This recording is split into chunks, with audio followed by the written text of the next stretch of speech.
Through the years, since 1976. Through the years, River Park of South Dakota has led the way toward enlightenment. 1976, the first year of the It's Great to Be Alive series. It was a very good year, and there have been many good ones since. Each new year bringing help and hope to thousands of television viewers. Famous people were asked to appear on the It's Great to Be Alive shows. They cooperated freely at no charge. Celebrities like these knew that if they publicly admitted to problems with alcoholism and drug use, somehow it became easier for a mother of a family in South Dakota to do the same and get help. They gave of their time and talent to help River Park fight the stigma formerly attached to chemical dependency. Before we join Glenn Jorgensen of River Park and Dr. Robert Schuler in this special It's Great to Be Alive program, join me as we take a stroll down memory lane and again enjoy scenes and conversations from It's Great to Be Alive shows of the past. It was in Minneapolis, Minnesota, 1976, that the idea was born and the It's Great to Be Alive series started. At the Freedom Fest held in the old stadium, now only a memory. Hubert Humphrey was there, along with dozens of big-name stars and thousands of people joyfully recovering from chemical dependency, celebrating with enthusiasm. Glenn talked with Dick Van Dyke as he admitted a problem with alcoholism to a surprised world. Dick, before we really get into this, I really simply want to say thank you for taking the time, for being here today in our efforts to bring about understanding, acceptance, and perhaps a change in the attitude of the general public as these programs go out to many people who probably have some rather screwy ideas about what alcoholism is, what we alcoholics are. So with that, let's just, if you don't mind, just talk about alcohol, and as a couple of guys that know what it's like. So, how long have you been sober? It will be 4 years, August the 22nd, since I got out of treatment. Has it been worth it? Oh, yes, and it's becoming more worth it every day, as you well know. Then Gary Moore came forward to describe himself as a drunk. The only difference between me and a Skid Row bum was I had a nice house to be a Skid Row bum in, you know? It's a great equalizer, isn't it? Doesn't make a difference where you sobered up at. Well, I had an alcoholic's paradise. I had a nice house, a nice white house on the top of a hill, and I had a whole cellar full of whiskey, and I had a maid who was paid to like me, and I had a dog. The dog loved me because I was in bed all the time, and that was, you know, he'd never been allowed on the bed that long. My wife was so uncrazy about it that she left. And Fran Tarkenton of football fame gave some good advice to those addicted to chemicals. If you are someone there who has a problem with chemical dependency, seek help. If you know someone in your family or a loved one that needs help, be assertive enough to be willing to talk to them, confront them, and find them help. It's their only hope, and yours too. All in all, it was quite a day, and the start of the It's Great to Be Alive series. Well, everybody, welcome to Freedom Fest 76. We're tickled to death to have you here and glad to be here with you. After that first big rally, exciting interviews were granted without charge every year. Lawrence Welk chatted with Glenn about friends in show business who were chemically dependent. And Congressman Wilbur Mills talked about his alcoholic days. Well, first of all, I guess the first sign I should have recognized that I now think of as being an early sign of alcoholism, with myself anyway, was why I drank. After the government legalized it and put a stamp of approval upon it, I began to like the taste of it. I didn't like Arkansas moonshine too well, but I did like bottled and bond sour mash whiskey, bourbon, scotch later on. But primarily, it was not the taste of it that attracted me, it was what it did for me. Carl Eller of football fame spoke of his cocaine addiction and how, with help, he beat it. Betty Ford talked frankly about her alcoholism and prescription drug addiction during her days as First Lady in Washington. Johnny Cash told Glenn and his fans he had problems. And I had 7 years of of constant habituation or addiction. I think my psychiatrists like to say habituation. Yeah, I think that's I mean, it was cold, hard addiction, devotion. I mean, it was devotion to what I was doing. It was amphetamines, barbiturates, and alcohol, all three in a cycle for 7 years. And fans of the Waltons listened while Ralph Waite talked to Glenn about the good days since recovery. Art Linkletter added his story of his daughter's drug death. Michelle Lee greeted the Jorgensens in California and explained her role as an alcoholic in Knots Landing. And Rosie Greer talked about his days with the Los Angeles Rams and the work he's doing now rehabilitating young people of the inner city. Of course, the featured people in It's Great to Be Alive weren't all national celebrities. There were those whose addictions brought them into trouble with the law. Sad stories from behind the penitentiary walls. Ordinary people, the same kind who are getting help now at River Park of the Black Hills. And River Park Lodge in Sioux Falls, South Dakota. Well, that's a look at the past 10 years of River Park's amazing success on television. We congratulate this progressive, public-spirited organization for its unique work in education, expanding understanding of chemical dependency to thousands through television. And now, from the Crystal Cathedral, Orange County, California, here is Glenn Jorgensen in a special conversation with Dr. Robert Schuler, proving again that it's great to be alive. Bob, I've read many, many books in my career, in my education. There's been 3 that have been very significant. One, of course, was the Bible. 2 is the books called Alcoholics Anonymous. And 3 was a book that I discovered about 11 years ago called Move Ahead with Possibility Thinking. Each of those books have proven themselves by time.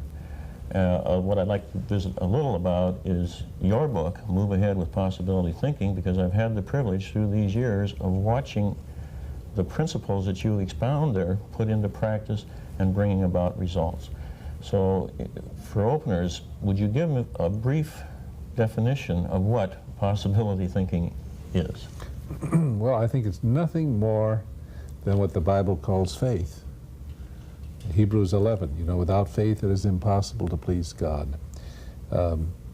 So faith, then the question is, what is faith? Faith, I think, is making decisions to do something great before you can be sure that you're going to pull it off.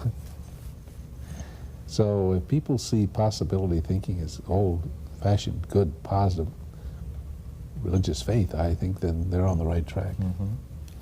I've heard you refer to studies that kind of a attitude toward life can bring about even physical change in people. And I recently did an interview with a research chemist who is coming out with some studies that verify what you've been saying. Mm-hmm. Why is that so uplifting for people?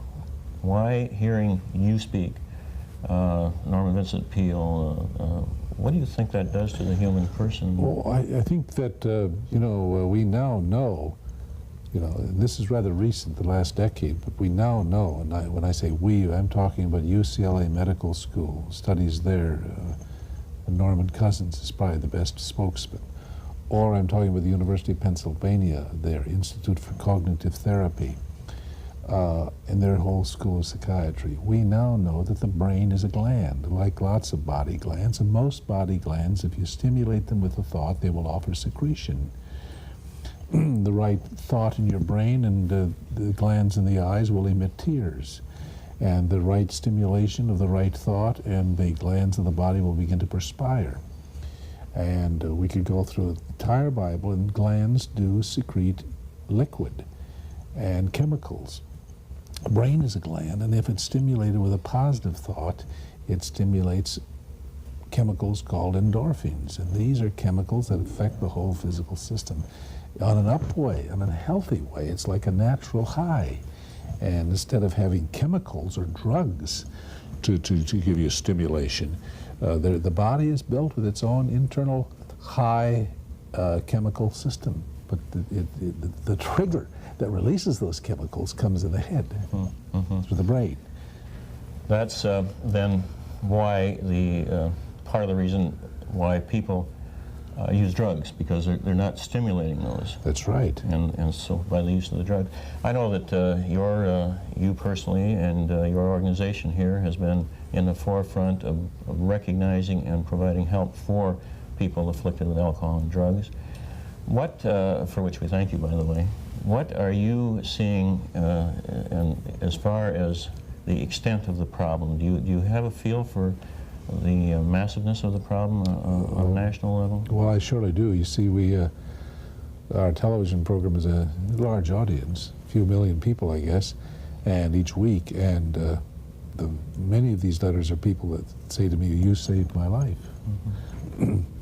I have two members of my church, both of whom had a gun at their head and were preparing to kill themselves when suddenly the hour of power came on. In both cases, oddly enough, they turned the TV up real loud so that it would drown out the sound of the bullet and the shot. And then one program went off, the commercial went off, and here came a guy in a robe saying, "This is the day the Lord has made. Let us rejoice and be glad." And they just stunned them. One is in my full-time employee here, one of the most important men on my staff. But both of these people, the reason I mention them, were alcoholics, and they were suffering from severe depression because of the chemicals in their system and their system's reaction to these chemicals. There is nothing I hear across the country more than, "Dr. Schuler, you saved my life." And I have to say, what the dickens did I do to save your life? I didn't run into a burning building and crap you out. You know, I didn't discover you had cancer, and I'm not a surgeon. I got the cancer out and cured you. How did I save your life?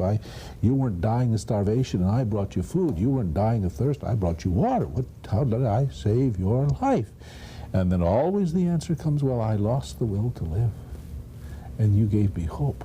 But isn't Robert Schuler the key? So of course, it is the faith that we proclaim.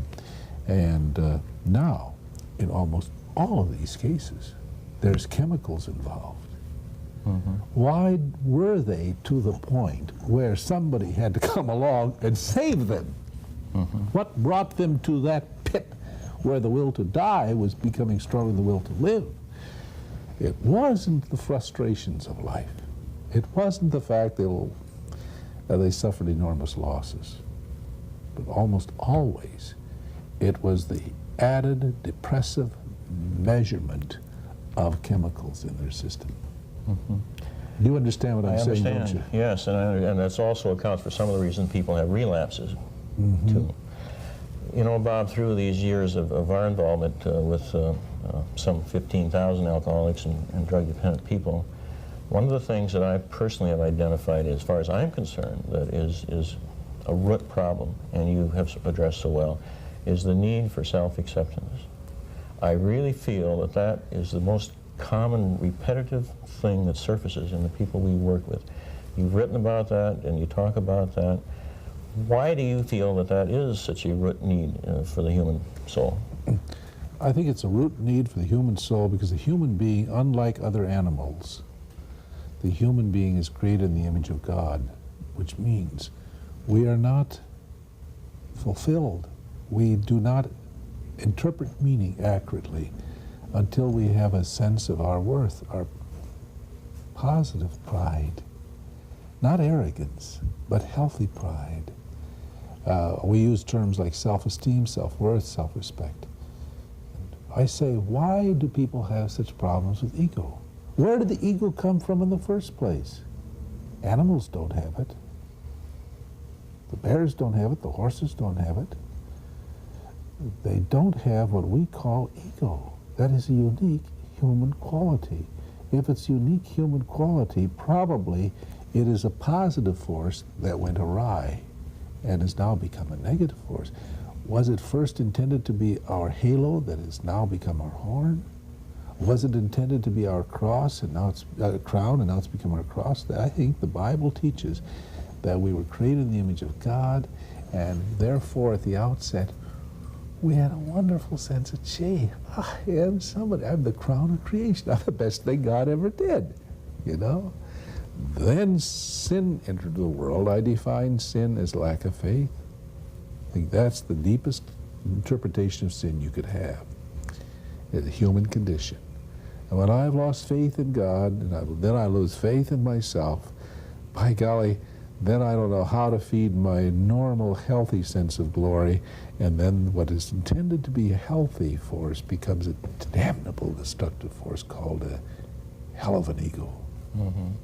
Am I making sense? Yes. Now, so what's your prescription for addressing the need for growing in self-acceptance? What do people need to do? I think that nothing is more important than to have an experience of being accepted by the person you admire more than anyone else.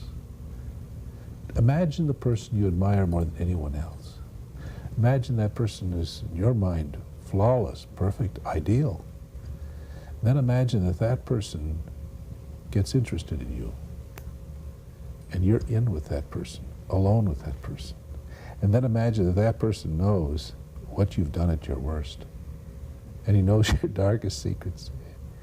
And imagine if that person says, I think you're great. Anyway, that is what we call a psychological, spiritual encounter with grace.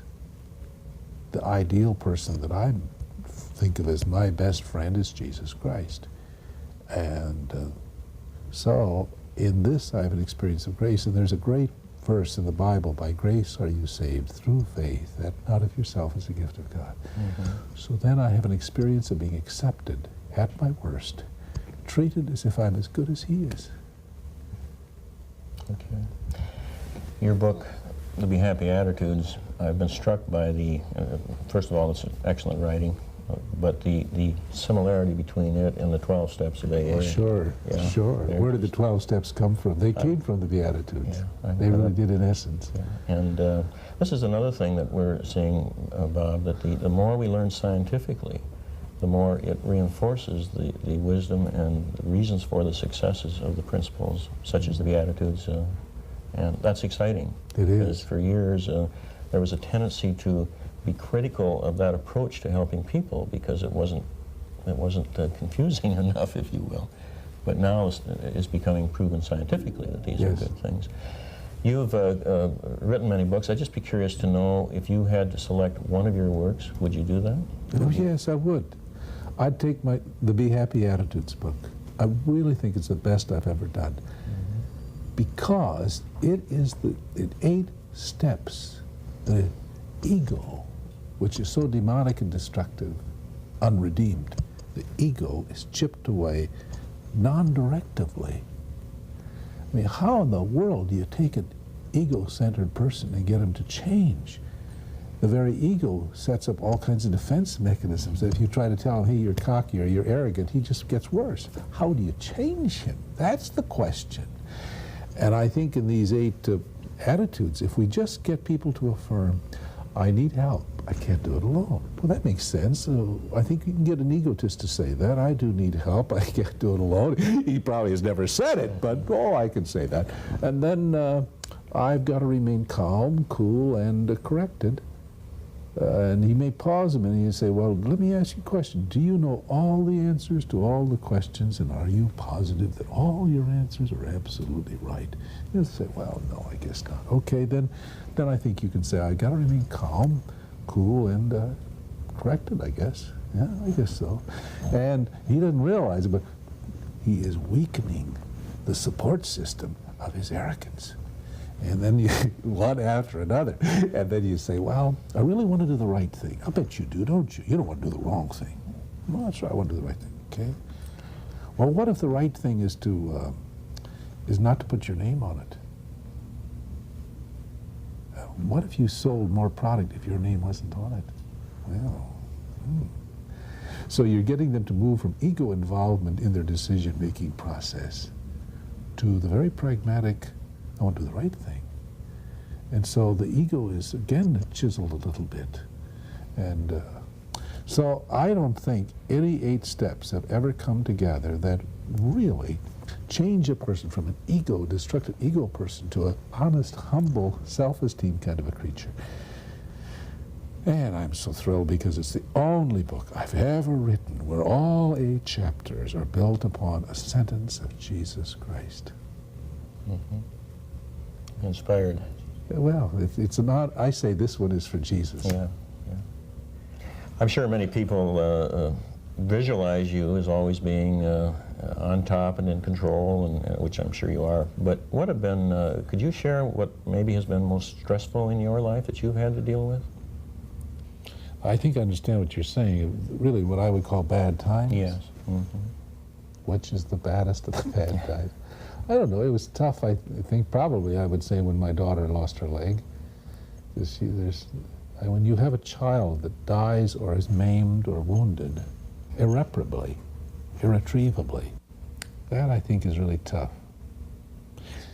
I think that was very difficult. I think, you know, when my wife had her cancer, I think that produced a momentary sense of stress. However, we believed so strongly that it was, we caught it early and we were going to lick it. I think building the Crystal Cathedral was the single most stressful time. I think it was. I had a job to do here. Nobody else had that job.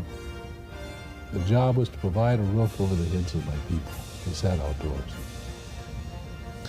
And we were convinced that it had to be built beautiful, not tawdry, not shabby, not tacky. To do it that way is a waste of money. Maybe if we spent twice as much, it would be an investment that would last for 1,000 years. Then it could be the cheapest thing we've ever done because you measure the cost by its lifespan. So we were led into the concept of the church, the cathedral. We thought it could be built for $7 million. Costs were out of control. Inflation was roaring at 33%. That went on for 4 years. I was in a position where it was totally out of control. And my gosh, what were my choices?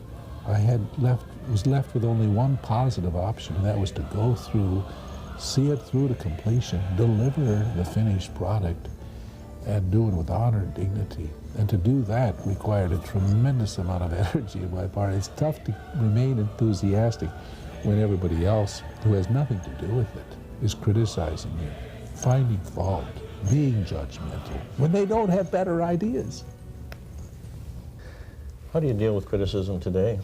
You have some, not much that I ever hear, but I'm sure anytime you're a leader, you do, don't you? Mm-hmm. Yes, that's true. Well, I don't know how I deal with criticism today. I try to ignore it for the most part because I feel that where I hear criticism today comes from sources that are, in my mind, so basically unchristian and destructive, even though they come under the robe of righteousness and with the Pharisaical piety, with the Bible and the Lord. I therefore ignore it because they're coming as Christians. I don't want to attack them. Mm-hmm. There's no way I can defend myself without attacking them. And even though I think what they're doing may be sincerely demonic, but they don't realize it's demonic because they're destructive. They're creating suspicions. And the Lord doesn't do that, not even in the name of righteousness. That's what crucified Jesus. Well, I've chosen not to answer it, and just, well, I like the old story. Do I have time for 2 minutes? You bet. A politician was being very unfairly attacked. He didn't know, should he answer it? How should he deal with it? So there was a man he liked very much, an old friend. That old friend was a farmer, lived out in the country. He went out to see his farmer, his friend. And the farmer was sitting out on the rocking chair on the creaky porch, looking at the full moon, and his hound dog was sitting there baying at the moon, howling at the moon. Anyway, that was the scene that greeted the politician. The politician sat down, poured out his heart, and said, "What do I do?" The old farmer took another match, struck it, took another puff on his pipe, blew out a few, yelled at his dog and said, "Will you shut up? I can hardly hear my friend." Lit his pipe, the dog kept howling, and he said, "Well, I'd say handle it the way the moon handles it. The dog keeps barking at it, but the moon keeps shining." Yes. Yeah. So I'll try to keep doing my good work. Yeah. The reason, and again, what we see at River Park coming through is that by treating people with dignity and appealing to their inner goodness that I think is there, people respond to that. Isn't That's this right. what you've Absolutely. learned? Absolutely. I am not what I think I am. I am not what you think I am. I am what I think you think I am. You know, people surrounded it, they respond to their surroundings. I think that's been a part of the reason for, well, you've brought it all together here where people can feel like children of God. May I say something, because we're running out of time, and that is that I'm not giving many interviews these days, but when you asked for this interview, I could not say no. Because I've respected you for a decade. I know the good work you're doing. And I want to say to anybody that's listening, if there's anything you can do to help my friend and his wonderful work, I couldn't endorse it strongly enough. Thank you for all the lives you're saving and the reconstruction you're giving to an awful lot of people. You couldn't be doing anything that is more important in our society than what you're doing. And doing it from the perspective of really wanting to do what your Christian faith would constrain you to do really impresses me. Thank you. So keep up the good work. How do you want to be remembered? Oh, as a personal friend. I want to be remembered as a name dropper, a personal friend of Jesus Christ. And mine. Thank you. Thank you. Robert Schuler had the highest of praise for the work being done by Glenn Jorgensen and the River Park organization, and notables such as Betty Ford, Michelle Lee of Knott's Landing, and Rosie Greer have done the same, all speaking up for River Park, its goals and its achievements. It's hard to realize that River Park began as a small treatment center in Pierre, South Dakota in 1970, and because of its strong philosophy, dedicated professional staff, and commitment to the well-being of its patients, has grown to national recognition and importance. It's really an amazing story. We congratulate the River Park organization on its fine work through the years, and wish it many more years of success in expanding understanding of chemical addiction. We hope that those who still need help will join the thousands of River Park alumni who can say every day, it's great to be alive. Be forgot and days of lang syne. For old lang syne, my dear, for old lang syne, we'll take a cup of kindness yet for